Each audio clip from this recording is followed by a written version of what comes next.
जिस तरीके से सारी चीज़ें करी गई, क्या मैम दिल्ली को दूसरा कश्मीर बनाने की कोशिश हो रही है? सबसे पहले तो हमें ये चीज़ समझनी होगी कि जब बात हम इसकी शुरुआत करते हैं तो ये एक छात्र आंदोलन से शुरू होती है, जो कि जवाहरलाल नेहरू विश्वविद्यालय, जामिया, डीयू और ऐसी काफ़ी सारी यूनिवर्सिटीज़ से निकलता है।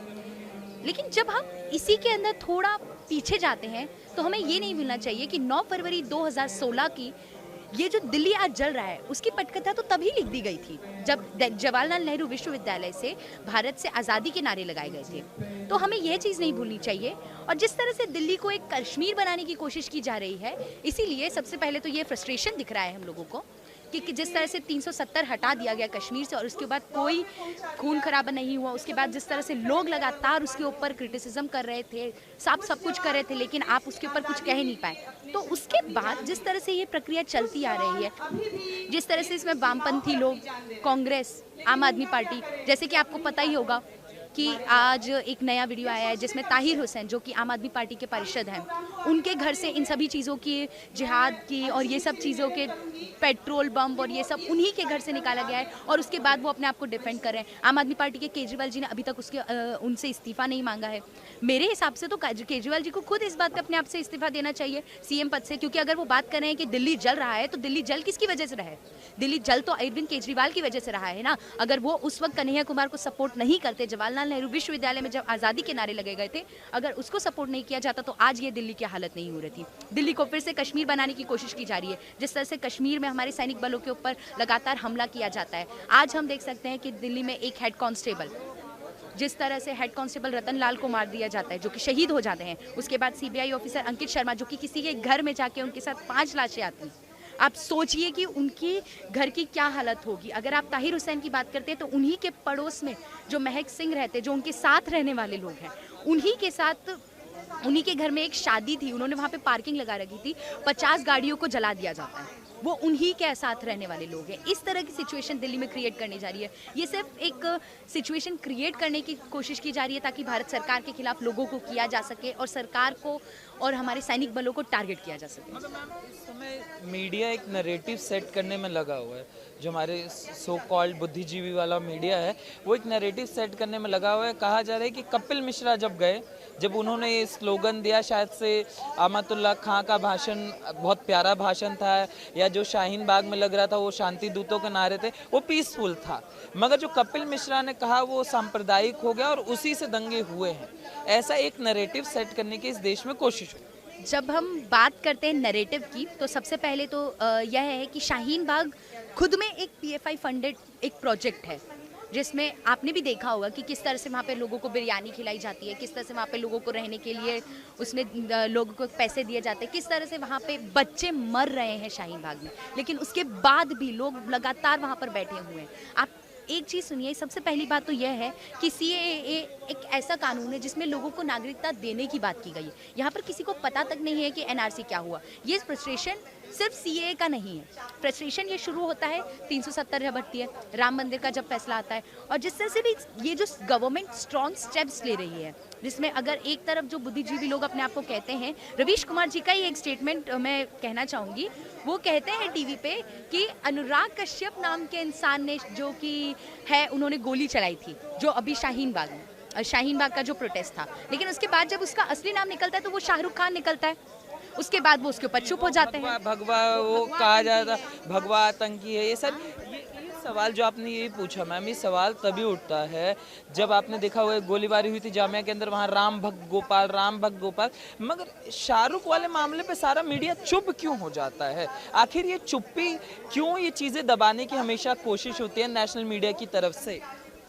सबसे पहले तो हमें इसके लिए एक इंटरनेशनल, अगर वर्ल्ड व्यू की बात करते हैं, तो वर्ल्ड में जिस तरह से एक कैंपेन चलाया जा रहा है जिसमें लेफ्टिस्ट जैसे कि वामपंथी दल और उनके साथ एक इस्लाम सेंट्रिक वर्ल्ड ऑर्डर निकालने की कोशिश की जा रही है, जिसमें जैसे कि होता है कि इस्लाम है, उनके कुछ रूल्स आएंगे, या फिर एक पूरा इस्लाम सेंट्रिक वर्ल्ड निकालने की कोशिश आती है जो कि डेमोक्रेटिक नहीं होगा, जिसमें कहीं से कहीं तक लोकतंत्र की तो बात ही नहीं होगी, गणतंत्र, लोकतंत्र, इस तरह की तो कोई बात ही नहीं होगी।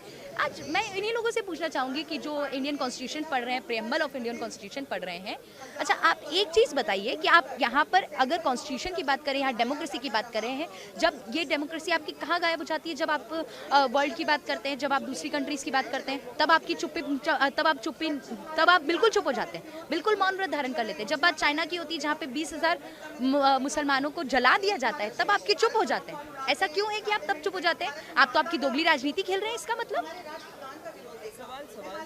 यही है मैम कि ये जो सारी चीज़ होती है, एक तरफ कपिल मिश्रा का कहा जाता है कि भाषण जो है वो सांप्रदायिक है, सांप्रदायिक हिंसा बढ़ाता है। उन्होंने कैसे कह दिया कि भीड़ से उठ जाइए, नहीं तो हम उठा देंगे। आखिर उनके अधिकार क्षेत्र में क्या आता है? मगर अमतुल्ला खां प्यार भरी बातें करते हैं, वारिस पठान प्यार भरी बातें करते हैं, शर्जील इमाम जो असम काटने की बात करते हैं, वो शायद से प्यार मोहब्बत वाली, गंगा जमुना तहजीब वाली बातें, ये सारी चीज़ें चलती है। आखिर वहाँ क्यों मीडिया चुप रहता है और क्यों अपना नैरेटिव सेट किया जाता है? वहाँ क्यों एक आदमी खड़ा होकर कहता है कि हम असम काट ले जाएंगे, और आप वो प्राइम टाइम नहीं बनता, वो डिबेट का हिस्सा नहीं बनता? ऐसा क्यों? सबसे पहले तो इसी के साथ शर्जील इमाम वाली चीज़ में आपको मैं एक और चीज़ बताना चाहूँगी कि शर्जील इमाम को डिफेंड करने के लिए जेएनयू में भी शर्जील इमाम डिफेंस कमेटी बनती है। एक चीज़ बताइए, शर्जील इमाम जो कि सबसे पहली तो ये जो तुष्टीकरण की राजनीति इस देश में चल रही है हर जगह, जहाँ पर अगर हिंदू है तो वो आतंकवादी है, वो भगवाधारी है, वो आरएसएस का कार्यकर्ता है, जो कि शाहरुख खान है, तो वो चुप हो जाएंगे। क्यों? क्योंकि वो शाहरुख खान है। आप एक चीज़ बताइए, जब माइनॉरिटी की बात आती है तो माइनॉरिटी तो दलित माइनॉरिटी की बात आती है तो माइनॉरिटी में तो बुद्ध भी आते हैं, माइनॉरिटी में तो जैन भी आते हैं, माइनॉरिटी में तो पारसी भी आते हैं। उन लोगों की बात क्यों नहीं करते हैं? जब माइनॉरिटीज़ की बात करते हैं तो आपको एक वर्ल्ड का पर्सपेक्टिव देखना होगा कि जहाँ भी, जैसे कि दिल्ली है, दिल्ली में ये सब फंडेड है। इंडिया के मुस्लिम्स ये नहीं चाहते हैं, इंडिया के मुस्लिम्स कभी शर्जील इमाम जैसे लोगों को सपोर्ट नहीं करते, इंडिया के मुस्लिम कभी भी ऐसी देश विरोधी ताकतों को सपोर्ट नहीं करते। लेकिन ये एक जो नरेटिव सेट करने की कोशिश जा रही है, इसमें सबसे पहले मीडिया जो है वो बहुत इंपॉर्टेंट रोल निभा रहा है। एक चीज़ बताइए, अगर कभी भी कोई भी काम होता है, कोई भी कांड होता है, उसमें हर चीज़ को भगवा आतंकी, भगवा टेरर और इन सब से जोड़ दिया जाता है। लेकिन उसके बाद जब पता चलता है कि वो भगवा आतंकी नहीं था, उसका नाम शाहरुख खान था, तो वो सब चीज़ें बंद हो जाती हैं। ये तो मीडिया का नैरेटिव है, क्योंकि ये चाहते हैं कि इंडिया की जो मेजॉरिटी है जिसमें हिंदू आते हैं, सबसे पहली बात तो जब हिंदू की बात करते हैं तो हिंदू एक सहिष्णु धर्म है। यहाँ पे अगर हमें कोई और सिखाएगा कि अब सबसे बड़ी हंसी की बात तो यही है कि हमें कुछ लोग भारतीय संस्कृति की बात सिखाते हैं। भारतीय संस्कृति के बारे में अगर हम बात करते हैं तो लोगों को ऐसा लगता है कि भारतीय संस्कृति मुगल साम्राज्य से शुरू होती है, ब्रिटिश साम्राज्य से शुरू होती है। लेकिन भारतीय संस्कृति तो वो 5000 साल पुरानी संस्कृति है, जिसमें हमने हर लोगों को अपने देश में शरण दी है। बात जब पारसियों की हो, बात जब मुसलमानों की भी हो, बात जब बांग्लादेश में इंटरनल कॉन्फ्लिक्ट्स चल रहे थे, तब भी हमने बांग्लादेशी मुसलमानों को इंडिया में इन्वाइट किया है। इंदिरा गांधी ने तब उन्हें इन्वाइट किया है, और फिर भी कांग्रेस सरकार आज सीए के अपोज में खड़ी है। किस बेसिस पर? लेकिन इसके बाद इस बात का उनके पास कोई जवाब नहीं। सबसे पहले तो हमें ये चीज़ समझने की ज़रूरत है कि जब इस देश की बात करते हैं तो अगर आप हिंदू हैं तो आप फासिस्ट हैं, आप आपके धर्म की बात करते हैं, आप सांप्रदायिक दंगे करवाते हैं। लेकिन जब दूसरी तरफ आप मुसलमान हैं, आप अगर मुसलमान हैं तो आपको डरा हुआ महसूस करते हैं, आप हर वक्त आपको सेफ फील नहीं होता है। अगर आपको कोई अवार्ड दिया जा रहा है तो उसमें सब कुछ में भारत सरकार आपके खिलाफ है, भारत सरकार आपके अगेंस्ट जाना चाहती है। लेकिन साथ ही साथ लोगों को यह भी समझने की ज़रूरत है कि इस्लाम की जब हम बात करते हैं तो इंडिया के मुस्लिम्स इस चीज़ के अगेंस्ट नहीं है। इंडिया के मुस्लिम्स, जब हम नॉर्थ ईस्ट की बात करते हैं तो इंडिया के मुस्लिम्स अपनी वॉल पोस्ट पर जब ये लिखते हैं कि हम सीए का सपोर्ट करें, तो उन्हें उनके धर्म से ही निकाल देने की बात करते हैं। जब हम नॉर्थ ईस्ट की बात करते हैं तो वहाँ पे विद्यार्थी परिषद के कार्यकर्ताओं की बात करते हैं, तो नॉर्थ ईस्ट में विद्यार्थी परिषद के कार्यकर्ताओं को फोर्स किया जाता है कि आप वहाँ पर जाइए, आप आपकी वॉल पर ये लिखिए। 40-50 लोग एक बच्चे के, जो कि 20 साल का बच्चा है, उसके घर के आसपास खड़े हो जाते हैं और उसको फोर्स करते हैं कि आप आपकी वॉल पोस्ट पर एबीवीपी से रिजाइन करिए और साथ में ये लिखिए कि आप सीए का समर्थन नहीं करते हैं, सीए एक अनडेमोक्रेटिक कानून है। सीए कहाँ से अनडेमोक्रेटिक कानून हो गया? 10 दिसंबर 2019 को यह कानून लोकसभा राज्यसभा से पारित हो गया और 12 जनवरी को इसके ऊपर हस्ताक्षर भी हो गए। उसके बाद ये कहाँ से अनकॉन्स्टिट्यूशनल हो गया?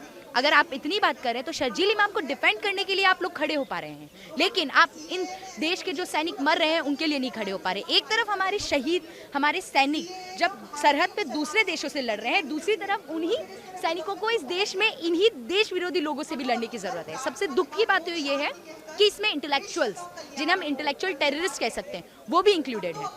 सबसे बड़ी बात ये कहते हैं कि छात्र कभी दंगाई नहीं, लेकिन एक और बात मैं कहना चाहती हूँ, जो दंगाई होता है ना वो कभी छात्र नहीं हो सकता, क्योंकि छात्र पढ़ाई करने के लिए कैंपस में आता है। अगर जवाहरलाल नेहरू विश्वविद्यालय की बात करें या जामिया की बात करें तो छात्र वहाँ पर अपनी पढ़ाई करने के लिए आता है, वो इन देश विरोधी ताकतों का समर्थन करने के लिए नहीं आता है। उसे कोई मतलब नहीं होता है कि इस देश में कौन क्या कर रहा है। जब सोशल साइंस इंस्टीट्यूशंस की बात करते हैं तो सोशल साइंस इंस्टीट्यूशंस के साथ साथ IITs भी हैं, आपके और भी सारी यूनिवर्सिटीज हैं, आप उनकी बात क्यों नहीं करते? लेकिन जवाहरलाल नेहरू विश्वविद्यालय ही आप सभी का एक टैग लाइन लेके बैठे हुए हैं।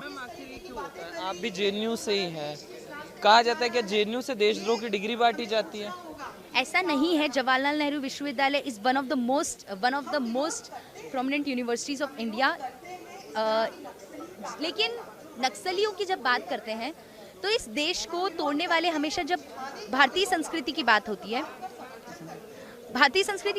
है तो यहाँ इस देश में कुछ ऐसी ताकतें हैं जिसको हम कम्युनिज्म कहते हैं, जिनका आपको पता होगा कि जिनकी पार्टी ही तश्किन में बनी थी, जो कि इंडिया में नहीं बनी है। वो पार्टी के लोग पहले तो भारत की बात करते हैं, और जब भारतीय संस्कृति की बात करते हैं तो सबसे पहली बात तो कोशिश ये है कि हम पाश्चात्य संस्कृति को भारतीय संस्कृति के ऊपर इम्पोज कर दें। भारतीय संस्कृति की जब बात होती है तो भारतीय संस्कृति भारत के एक सहिष्णु देश है। यहाँ पर शांति की बात की जाती है, यहाँ पर लोगों को शरण देने की बात की जाती है, यहाँ पर एक ऐसे धर्म की बात की जाती है जो कि किसी के ऊपर कोई सप्रेस नहीं करेगा, जो किसी की भी धर्म को कभी अप्रेस नहीं करेगा। लेकिन उसी तरफ आप पाश्चात्य संस्कृति को देश में लाना चाहते हैं सिर्फ इसीलिए क्योंकि आप मार्क्सिज्म कम्युनिज्म को इस देश में ले आए। दिल्ली जल रही है, कौन जला? सबसे बड़ा सवाल यही है। जिस तरीके से ये पैटर्न हुआ है, राष्ट्रपति आते हैं अमेरिका के, इस तरीके का विरोध होता है जैसे कि एकदम गला दबा दिया गया है, आवाज़ दबाई जा रही है, बम बारूद बंदूक कट्टा हर चीज़ आ जाती है, लोग जुटाए जाते हैं, दिखा जाता है, भीड़ आती है। कहाँ से भीड़ आ जाती है सारी, और क्यों दिल्ली को उसी दिन अब शांत हो गए? कहाँ गायब हो गए? सारी भीड़ कहाँ गायब हो गई? क्या ये सिर्फ और सिर्फ इस देश की जो इमेज थी उसे खराब करने की कोशिश हो रही थी? सबसे पहले तो 9 फरवरी 2016 आज जो दिल्ली जल रही है उसकी पटकथा उसी दिन लिखी दी गई थी, जब कन्हैया कुमार इस देश के दिल्ली की जो इंडिया की कैपिटल है उसी के एक जवाहरलाल नेहरू विश्वविद्यालय में देश से आज़ादी के नारे लगाता है। वो टुकड़े टुकड़े गैंग जो कि इस देश को तोड़ने की बात करता है, ये इसकी पटकथा तो तभी लिख दी गई थी जब शर्जील इमाम देश को तोड़ने की बात करता है, लेकिन उसको लोग डिफेंड करने के लिए पहुंच जाते हैं। तो ये कोई नई बात नहीं है। और हाँ, जैसे कि आपने बहुत सही बात कही कि किस तरह से इस कैंपस में और इस दिल्ली को एक तरह से माहौल एक प्रेजेंट करने की कोशिश की जा रही है, जबकि अंतर्राष्ट्रीय लेवल पर इंडिया की रेपुटेशन खराब कर सके। क्योंकि अगर आज कोई नहीं दिखाएगा कि आज इतने लोग इस देश CAA के सपोर्ट में खड़े हैं, इस राष्ट्र के सपोर्ट में खड़े हैं, लेकिन अगर यहाँ पर 50 लोग भी ऐसे होते हैं जो कि अगेंस्ट में खड़े होते हैं तो उनके ऊपर न्यूज़ बन जाता है। तो ये सबसे पहले तो मीडिया को समझने की ज़रूरत है, और सबसे पहले बायस रिपोर्टिंग नहीं करनी चाहिए। मीडिया का काम है कि आप सबकी सच्चाई दुनिया के सामने दिखाएं, लेकिन जब बायस रिपोर्टिंग होगी तो फिर हम नहीं उम्मीद कर सकते कि इस देश में जो कानून व्यवस्था है वो इस तरह से मेंटेन हो पाएगी। जब हम दहिया जी की बात करते हैं तो जिस तरह से उन्होंने शाहरुख खान के सामने लाठी लेकर, जब आपके सामने कोई इंसान बंदूक चला रहा है आप उसके सामने लाठी लेकर खड़े हो जाते हैं, वो है इस देश की बात, वो है ये राष्ट्र के लिए वो लोग नहीं है जो कि इस देश को तोड़ने की बात करें। इसको रिप्रेजेंट करने वाले शर्जील इमाम नहीं है, इस देश को रिप्रेजेंट करने वाले कन्हैया कुमार नहीं है। धन्यवाद।